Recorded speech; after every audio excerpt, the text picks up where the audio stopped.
kabarnya? Alhamdulillah baik. Yang tidak berangkat dari siapa ya? Ada Hasiza sama? Sari. Jam ini ya? Ya.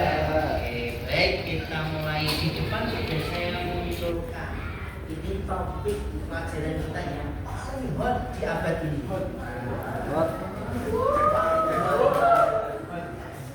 Oke, satu tentang sistem reproduksi pada manusia.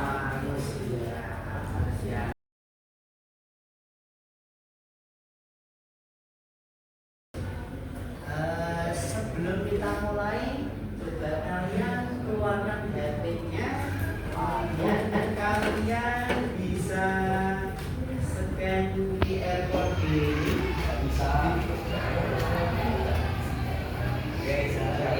Bisa nggak ya? Kalau nggak bisa di browser ketik menti.com, www-nya nggak usah ya. Ketik menti.com, kalau nggak bisa di scan gitu ya, karena itu pas kebetulan di luar dari papan tulis.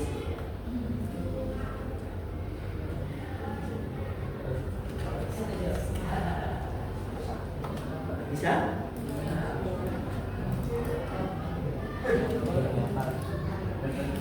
Kena cik tu aja.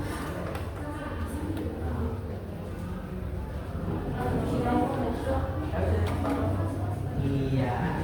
Oke, silakan enter ini. Tuh Juli. Sudah bisa ada 6, 7, kelihatan ya di pakai proyektor ya. Dari 9, 10 yang gabung, 11. Menti.com, nanti masukkan kode ini ya. Udah berhasil, sudah muncul. Wah, nggak usah dikasih banyak-banyak ya. Kasih banyak-banyak ya. Oke, sudah ada 21, 22. Tunggu sebentar. Ya, kita mulai. Baik, silahkan kalian isi bagian isian yang paling atas dari 3 isian. Kalian pilih yang paling atas saja. Bagaimana perasaan kalian saat ini? Yo. Usna, biasa saja. Sedih.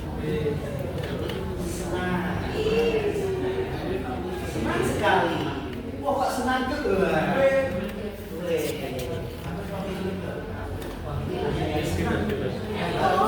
Yang paling besar ini senang nih.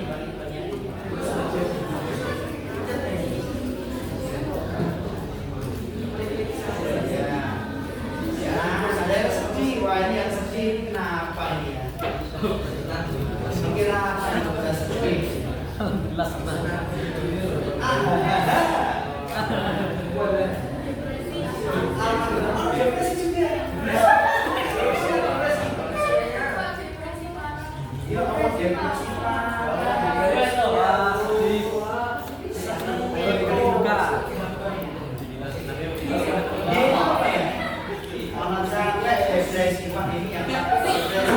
Habis ini temui saya biar nanti saya obati depresinya.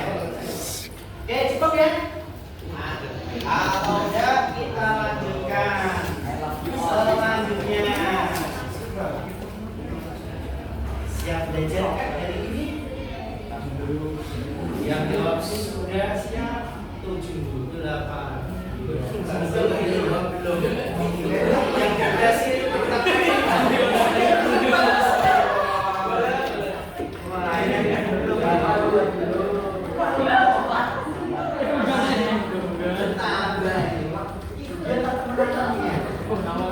belum ini teman-teman. Kenapa yang belum sedih ya? Tetap jangan. Ya wes, ada 23 yang sudah siap belajar reproduksi. Topik ini sangat menarik dan sangat hebat gitu. Nanti buktikan mas.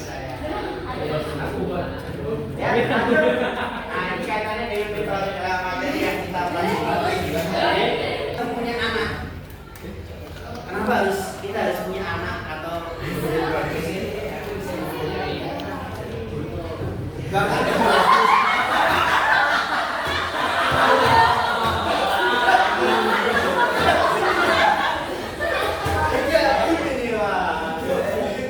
Jawabannya kan nyambung. Iya. Gak tahu.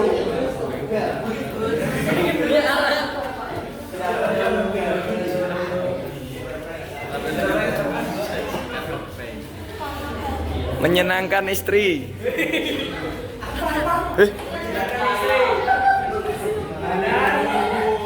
Biar kaya dan biar kaya.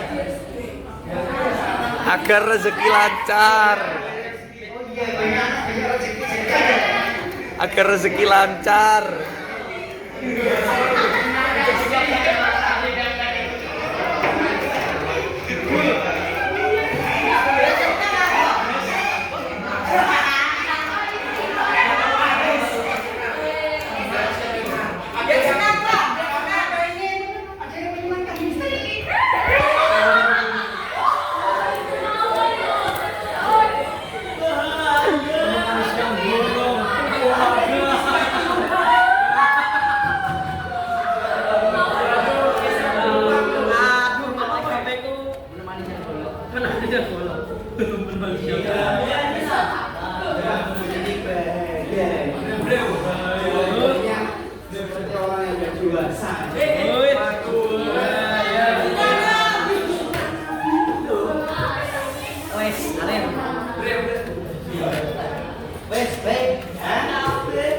Betul. Yang paling banyak di sini tujuan berreproduksi adalah biar menghasilkan keturunan. Ya, sifat yang dimiliki oleh orang tua itu akan diwarisi oleh anak-anaknya, sehingga dikatakan istilahnya manusia itu benih ini tetap lestari. Tapi kalau nggak punya anak nanti akan punah. Jadi biar lestari. Lanjut, terakhir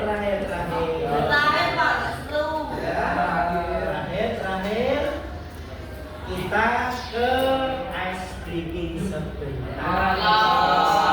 Artinya bisa dimasukkan dulu ya.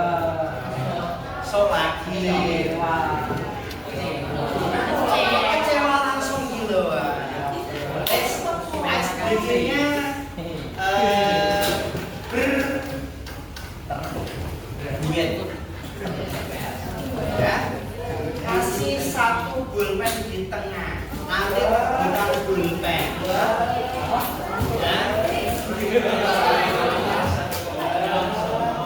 Rebutan pulpen sama satu saja dua pulpennya. Permainannya namanya klep pulpen. Saya berikan klep, kamu tepuk tangan. Maksudnya di depan semua. Oh iya. Nah, klep tepuk tangan. Boom, tepuk meja. Nah, terus kalau pen rebutan, ambil cepat-cepatan. Bisa tahu permainannya? Oke, bisa kita mulai? Ready? Ready? Oke, kita mulai. Ini melatih fokus kalian konsentrasi kalian. Kita mulai. 1, 2, 3. Clap. Clap. Boom. Boom. Clap. Clap. Boom. Boom. Clap. Pen.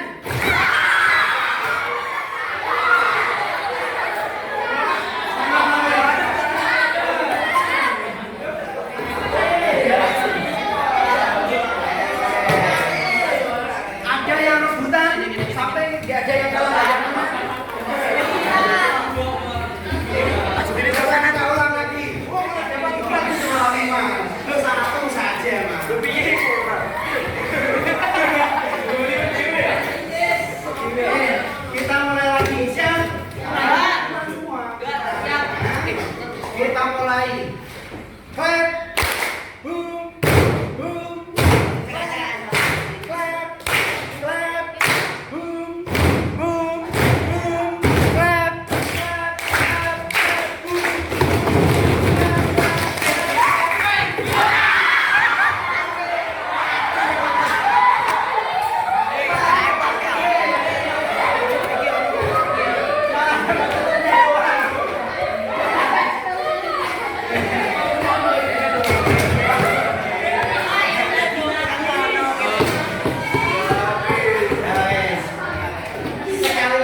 Kamis. Sekali lagi. Siap? Ini makin seru ini ya. Kita mulai. 1, 2, 3. Clap. Clap. Boom. Boom. Clap. Clap. Clap. Clap. Boom. Boom. Clap.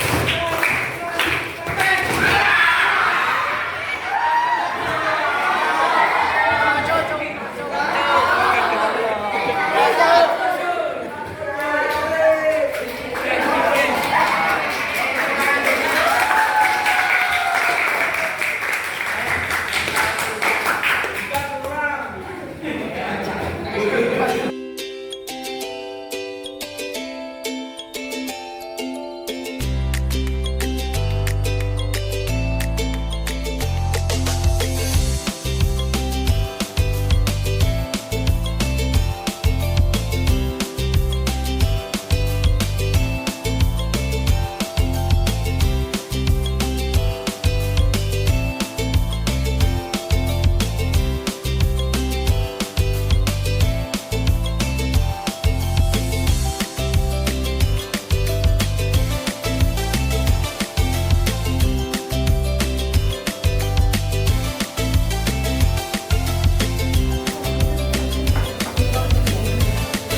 dia belum tahu kalau Siti sudah memiliki. Hanya ada waktu 2 minggu untuk memutuskan. Kalian tentunya akan diberi tugas memberi saran kepada Siti atau keluarganya.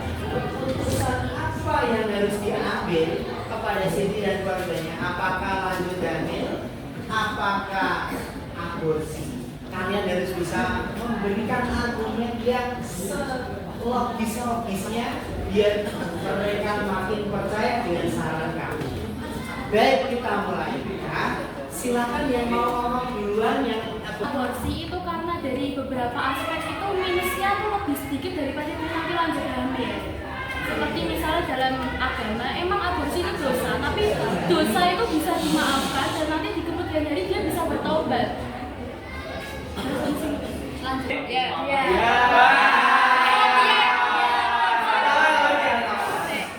Nek misalnya mempertahankan janin, apakah kowe iso jamin dhek iku bakal tetap hidup dengan kondisi dhek hamil iku yang pertama dhek di bawah usia yang belum matang dan belum seharusnya hamil, terus nutrisinya kurang dan mentalnya terganggu. Apakah kowe iso jamin ketika dhek iku melahirkan iku akan selamat dua-duanya? Kemungkinan itu kan kayak bayi pertama nek kamu melahirin itu kemungkinan itu akan bayinya akan cacat. Kemungkinan ibunya akan kena mentalnya akan terganggu juga kan. Nama baik keluarganya akan tercoreng. Jadi kayak ya mesti kayak nek apa mempertahankan apa itu pemikiran kalau makhluk hidup itu pantas untuk hidup. Kalau apa, Bo hidupnya tapi anaknya gawe sengsara kayak cacat. Gawe cacat, ibuke ora ono kerjaan, pakane ora gelem tanggung jawab. Betul ya kayak gitu, gawe masalah dewe. Jaminan hidupnya akan lebih banyak. Kenapa? Karena mesti keluarganya kan orang yang beragama kan, seorang kiai gitu loh. Nah, mesti di agama Islam kan diajarkan bahwa kita tuh harus saling tolong menolong. Itu kan keluarga sendiri. Mesti mereka tuh akan support si itu untuk nggak down gitu loh. Apakah support itu akan menjamin 100% mentalnya Siti itu akan kembali pulih? Emang kalau aborsi mentalnya baik-baik aja? Apa? Emang kalau aborsi mentalnya bakal baik-baik aja? Setidaknya bisa lebih dikurangi daripada ketika dia melahirkan mentalnya tambah hancur karena satu, resiko anaknya cacat, yang kedua tetangganya bakal tahu dan mentalnya itu bahkan lebih down ketimbang dia aborsi. Karena kalau aborsi, kalau misalnya anaknya meninggal, keluarganya kan belum tahu, nama keluarganya masih tetap terjaga. Jadi mentalnya cuman di sini doang. tapi dah apa? Tapi Pak. Kalau misalnya anak itu diteruskan terus nanti lahir jadi anak haram, kira-kira menurut kalian gimana harusnya? Pak Teddy itu Kalau ketika anak itu lahir jadi anak haram, itu kan pasti banyak semangat. Menurut kalian gimana keadaannya nanti? Terus anak yang biasanya lahir dari ibu di bawah umur, itu resiko cacatnya akan lebih tinggi. Menurut kalian gimana?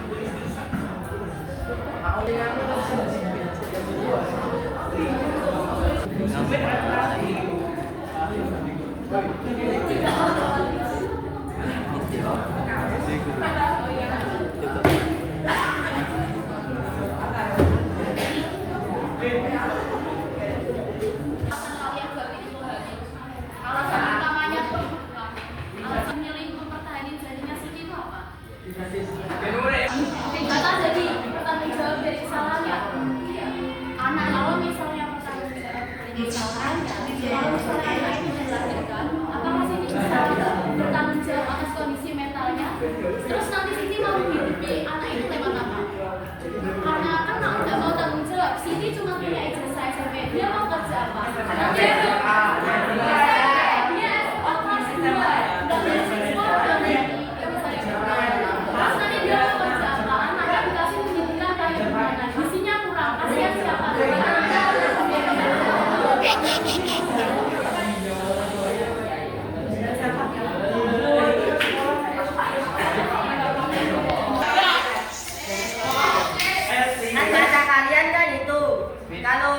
aborsi kan kalau hamil kan bisa tidak menjamin mental Siti aman. Apakah kalau aborsi juga menjamin mental Siti aman? Tapi nek misale mereka gak melahirkan anak tersebut, sing hancur itu cuma mentalnya Siti. Tapi nek misale anak tersebut lahir, mental anaknya juga hancur karena dapat cemoohan dari tetangga-tetangga. Disebut anak haram. Ya tau gak? Berarti dua orang sih gue rugiin. Mending kamu rugiin satu orang daripada anak Siti ikut-ikutan gue rugiin.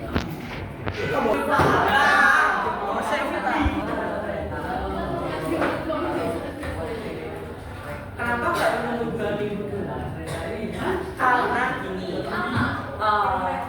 menurutku lebih penting tuh untuk bisa dulu terus dari itu nanti kita dapatnya buat apa ya kak visum perasaan untuk cek apa ya kak apakah itu anaknya Ismail atau tidak, karena tadi kamu bilangnya kan mempertanggungjawabkan kan. Nah yang itu mempertanggungjawabkan ekonomi kan.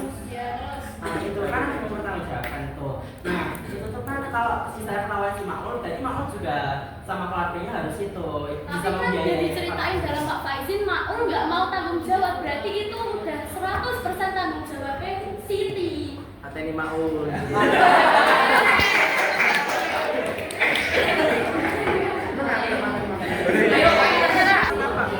Makmur sama Siti kan pacaran. Sama-sama suka. Sama-sama suka. Orang tuanya juga nggak ganti apa? Enggak, karena dari awal kan orang tua mau bahkan ayahnya sendiri menyuruh mereka pergi dari rumah. Enggak mau. Orang tua sama Siti aja udah SMA. Menurut kalian orang tuanya umur berapa? Kok bisa nanti anaknya gede, anaknya lahir 21. orang tua masih 21. Hamil orang ekonomi.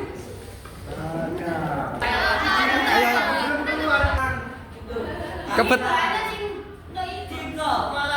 Aborsinya gagal. Kan bisa jadi kan Sitinya yang meninggal tapi bayinya yang nggak meninggal. Itu gimana?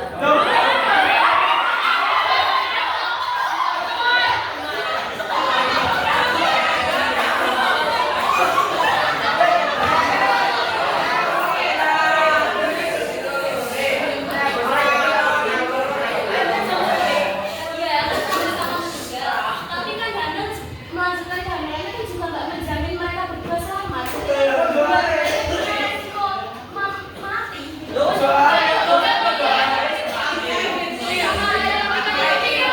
Minus aborsi itu lebih rendah daripada kamu lanjut hamil. Ya maksudnya Sitinya.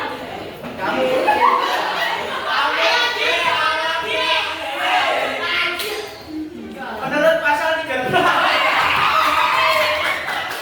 aborsi dapat dipidana 4 tahun kecuali ada unsur pelecehan. Nah tetapi diceritain Pak Faizin ini jadi unsur pelecehan seksual.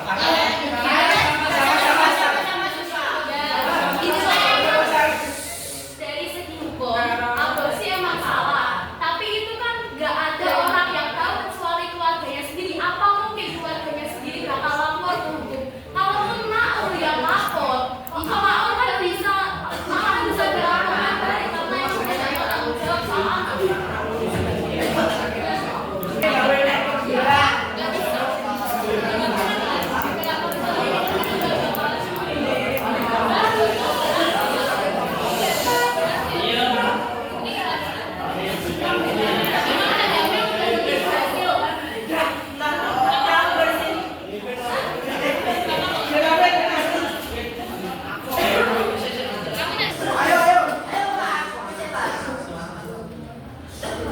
Aborsi ini kan resiko kematiannya itu besar. Nah tapi kan dibilang kalau misal punya dosa, nanti mungkin dia bisa tobat di kemudian hari. Kalau misal proses aborsinya dia gagal, dia berarti kan nggak sempat tobat dan dia bakal dapat dosanya itu 3. Yang pertama dosa pacaran, kedua dosa zina, dan ketiga dosa aborsi. Terus itu gimana? Terus misalnya dia melanjutkan kehamilannya, itu juga dosanya sama misalnya gitu loh. Pertama dosa dia apa itu membuat apa itu zina kepada anak, zina, dia pacaran, dia apa ya namanya nggak urus namanya dengan baik, ekonominya juga kurang, jadi juga apa dosanya juga sama-sama besar. Tapi tadi kan gimana bisa tobat nanti di akhirnya? Aku kan tahu aku bisa. Bener, ada sudah tidak tobat. Untuk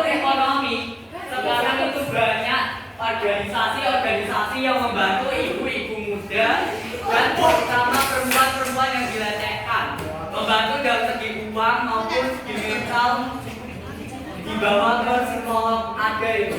Oke, kamu ngomongnya kan sekarang, emang dulu ada buktinya di Indonesia itu banyak banget korupsi. Kalau kamu bisa kasih datanya, berapa presentasi dari orang-orang yang dibantu sama siapa sih organisasi perlindungan ibu dan anak KPAI itu? Kalau saya pernah lihat di berita, kayaknya KPAI itu tuh cuma membantu korban pelecehan, terus korban anak-anak yang mungkin dibunuh sama oknum-oknum. Saya nggak pernah mendengar KPAI itu menolong anak-anak hasil dari zina, itu nggak ada. Karena dia tuh nggak disakitin sama orang. Karena itu kan hasil dari ibunya sendiri ya. Buat apa KPAI melindungi anak tersebut? Kalau ibunya aja nggak kasar ke dia, kalau misalnya nanti lahir nggak terjadi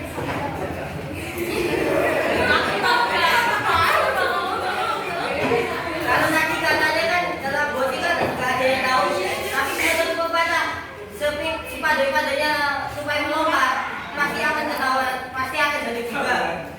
Berarti nanti kan seberapa menyembunyikan rahasia bakal ketahuan juga. Tapi kan dari ceritanya Pak Faizi kita belum tahu keluarganya apa sih, tangan-tangannya itu pasti tahu apa enggak. Tapi dengan dia berbuat dia tapi bakal tahu. Tapi kan itu orang. Makanya bisa juga Pak Faizi kan nggak ada cerita tetangganya pada dengar atau pada tahu. Pak Faizi kan udah menekankan tetangganya nggak ada yang tahu, bahkan teman-temannya aja cuma tahu kalau mereka itu pacaran, nggak ada yang menghamili. Tetangganya kan bisa aja ditutup mulut. Apa? Tutup mulut, nggak bilang-bilang. Loh nggak bilang-bilang, tapi Pak Faizi kan nggak bilang, tetangganya nggak ada yang tahu. Kalau menutup mulut Pak Faizi pasti udah bilang tetangganya tahu.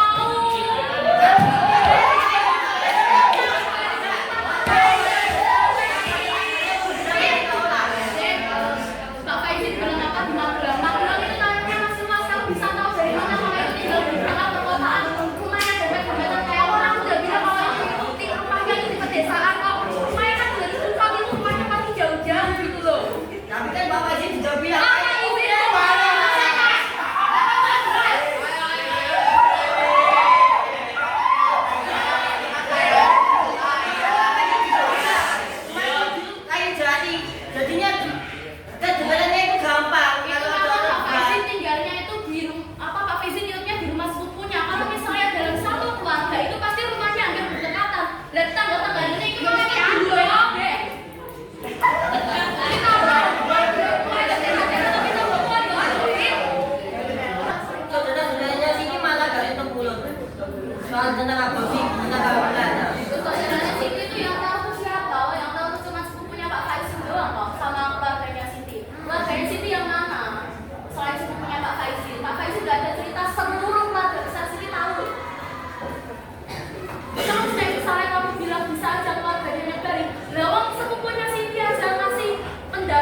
Ini sesuai hukum ya. Gak ada rumah sakit aborsi yang mau menangani aborsi selain korban pelecehan. Dan yang menangani Yang menangani aborsi ini dokternya bakal ada hukuman atau sanksinya tersendiri. Ya menurut kamu gimana? Menurut kamu gimana Pak? Dan antara aborsi dan hukum misalnya meninggal sama kan resikonya dua-duanya sama-sama kematian. Udah dari hukum udah emang nggak boleh ada aborsi. Udah dari Indonesia sendiri juga boleh kok.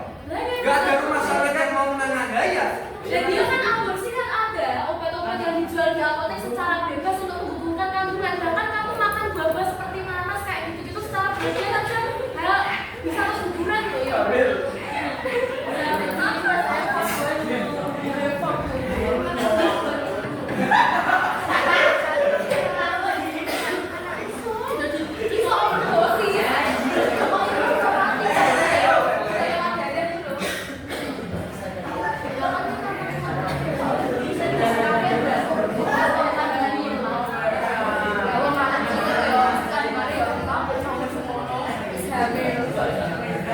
Kan itu masih 3 bulan, berarti kan aborsi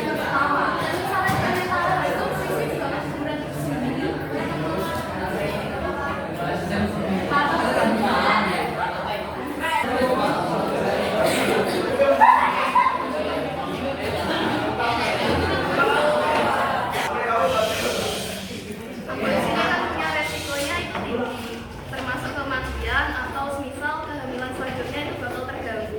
Kalau suatu saat dia udah besar, dia mau menikah dan dia punya anak, dia hamil, itu bakal susah.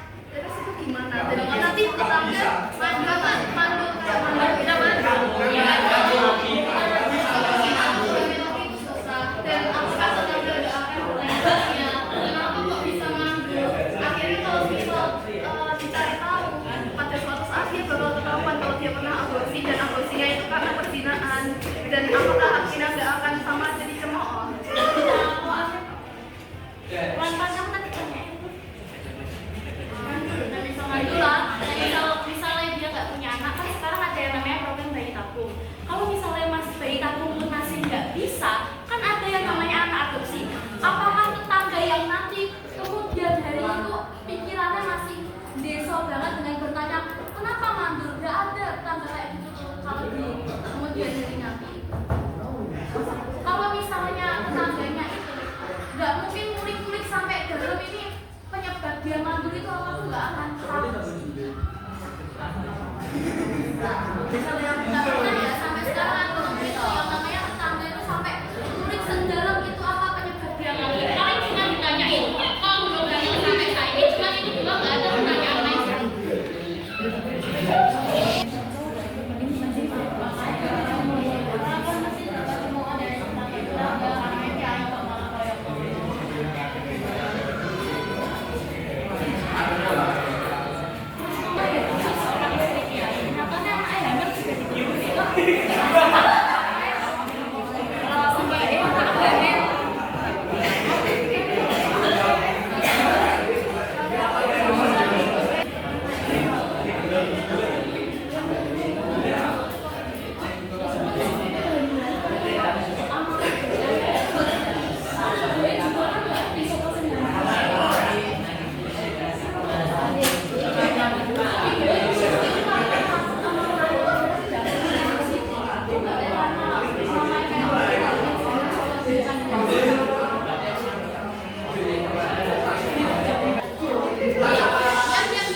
Kan aku udah bilang kalau misal dia aborsi terus gagal, dia nggak sempat tobat, dia dapat 3 dosa. Yang pertama dosa pacaran, kedua dosa zina, dan ketiga dosa aborsi.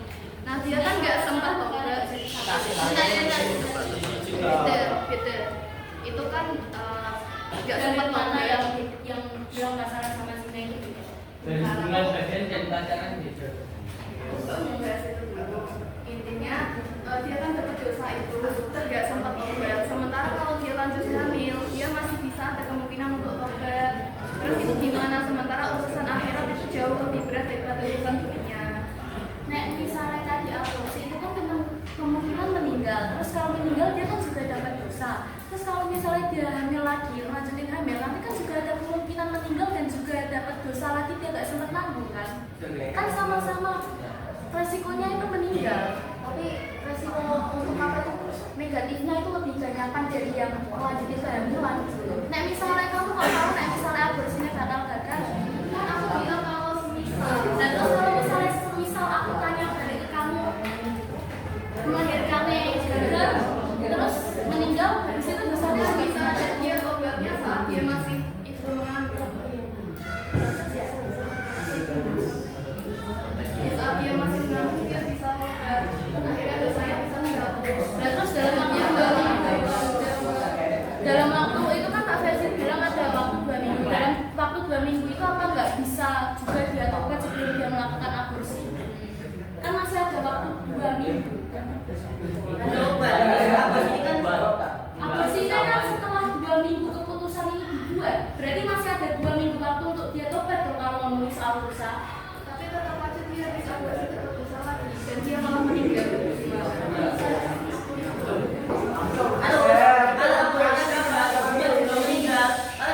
Keluarganya ditanya meninggalnya gara-gara apa gimana?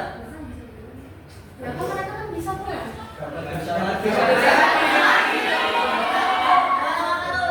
Jawabannya beda-beda setiap orang.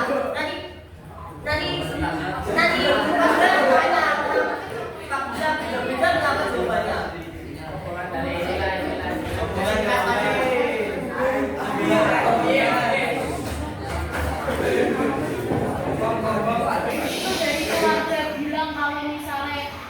Itu emang karena meninggalnya karena aborsi, terus mau apa?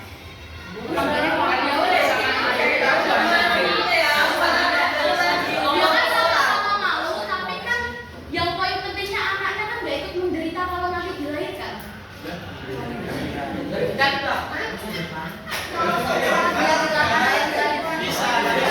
Maksudnya itu loh, kalau misalnya dia aborsi terus orang-orang tahu, itu kan malu, nanggung malu kan nama keluarganya rusak. Kalau dilahirkan juga nanti malu. Tapi kan kalau misalnya aborsi dua-duanya mati, anaknya kan nggak dapat dampak dari ibu ya. Kalau aborsi, kalau misalnya lanjut hamil terus anaknya selamat terus cacat, masalahnya tambah banyak mana daripada aborsi. Menyakiti juga manusia.